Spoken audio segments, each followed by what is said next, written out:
नहमदुहु व नुसल्ली अला रसूलिहिल करीम अम्मा बाद फ़ाउज़ु बिल्लाहि मिनश शैतानिर रजीम बिस्मिल्लाहिर रहमानिर रहीम क़ाल रब्बि इश्रह ली सदरी व यस्सिर ली अमरी वहलुल उक़दतम मिन लिसानी यफ़क़हू क़ौली इन्नल्लाहा व मलाइकतहु युसल्लूना अलन नबी या अय्युहल्लज़ीना आमनू सल्लु अलैहि व सल्लिमू तस्लीमा। मुअज़्ज़ज़ और मोहतरम सामियात, अस्सलामु अलैकुम व रहमतुल्लाहि व बरकातुहू। इस सूरत का एक ख़ास तारीख़ी पस मंज़र है हज़ूर नबी करीम सल्लल्लाहु अलैहि वसल्लम और कुरान करीम की सच्चाई और हक़ानियत का नाक़ाबिल इनकार सबूत फराहम करता है। जिस वक़्त हज़रत सल्लल्लाहु अलैहि वसल्लम को नबूवत अता हुई, उस वक़्त दुनिया में दो बड़ी ताकतें एक ईरान की हुकूमत जो मशरक़ के इलाके में फैली हुई थी और उसके हर बादशाह को कसरा कहा जाता था। हम अक्सर सुनते हैं ना कैसरो कसरा, उसको कसरा कहा जाता था। ईरान जो था वो बहुत दूर तक फैला हुआ था, तो उसके बादशाह को कसरा कहा जाता था। ठीक है जी। ये लोग आतिश परस्त थे, आग की पूजा करते थे, इन्हीं आग को पूजते थे। दूसरी बड़ी ताकत रूम की थी जो मक्का मुकरमा के शुमाल और मगरब में फैली हुई थी। शाम, मिस्र, एशिया, कुचक और यूरोप के इलाके इसी सल्तनत के तहत थे और इसके हर बादशाह को कैसर कहा जाता था। ठीक है जी। और इनकी अक्सरियत ईसाई मज़हब पर थी। जिस ज़माने में ये सूरत नाज़िल हुई, उसी वक्त उन दोनों ताकतों के दरमियान शदीद जंग हो रही थी और इस जंग में ईरान का पल्ला हर लिहाज से भारी था और उसकी फ़ौजों ने हर महाज पर रूम की फ़ौजों को शिकस्त देकर उनके बड़े बड़े शहर फतह कर लिए थे। यहाँ तक कि वो बैतुल मक़दस में ईसाइयों का मक़दस तरीन कलिसिया तबाह करके रूमियों को मुसलसल पीछे धकेलती जा रही थी। रूम के बादशाह हरकल को जाए पनाह तलाश करना मुश्किल हो रही थी।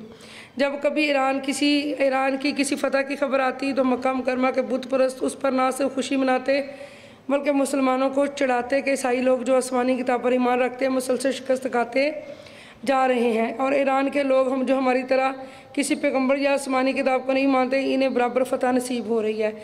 इस मौके पर यह सूरत नाज़िल हुई और इसके बिल्कुल शुरू में ये पेशन गोई भी की गई कि रूम के लोग अगरचे इस वक्त शिकस्त खा रहे हैं, लेकिन चंद सालों में वो फतह हासिल करके ईरानियों पर गालिब आ जाएंगे और उस दिन मुसलमान अल्लाह की मदद से खुश होंगे।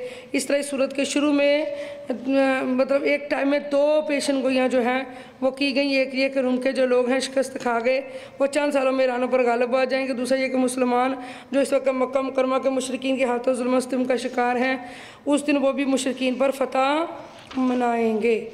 ठीक है जी। सब बोले अल्लाहु अकबर, प्यार से बोलें।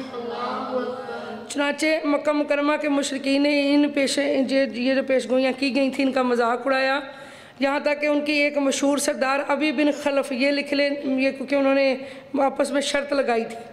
अबी बिन खलफ ने हज़रत अबू बकर सिद्दीक़ रज़ी अल्लाह तआला अन्हु से ये शर्त लगाई कि अगर आइंदा 9 साल के दरमियान रूम के लोग ईरानियों पर गालिब आ जाएंगे, 9 साल के दरमियान रूम के लोग ईरानियों पर गालिब आ जाएंगे या आ गए तो वो हज़रत अबू बकर को 100 ऊँट देगा, और अगर इस अरसे में वो गालिब ना आए तो हज़रत अबू बकर इसको 100 ऊँट देंगे। उस वक्त तक इस किस्म की दो तरफा शर्त लगाना हराम नहीं किया गया था। चुनाचे इस आयत के नाज़िल होने के बाद भी ईरानियों की फतवात का सिलसिला जारी रहा, यहाँ तक कि वो कैसर के पाया तख्त कस्तानिया की दीवारों तक पहुँच गए और उन्होंने कैसर हरकल की तरफ से सुलह की हर पेशकश को ठुकरा कर ये जवाब दिया कि इन्हें हरकल के सर के सिवा कोई और पेशकश मंजूर नहीं है, जिसके नतीजे में हरकल ट्यूनिस की तरफ भागने का मंसूबा बनाने लगा।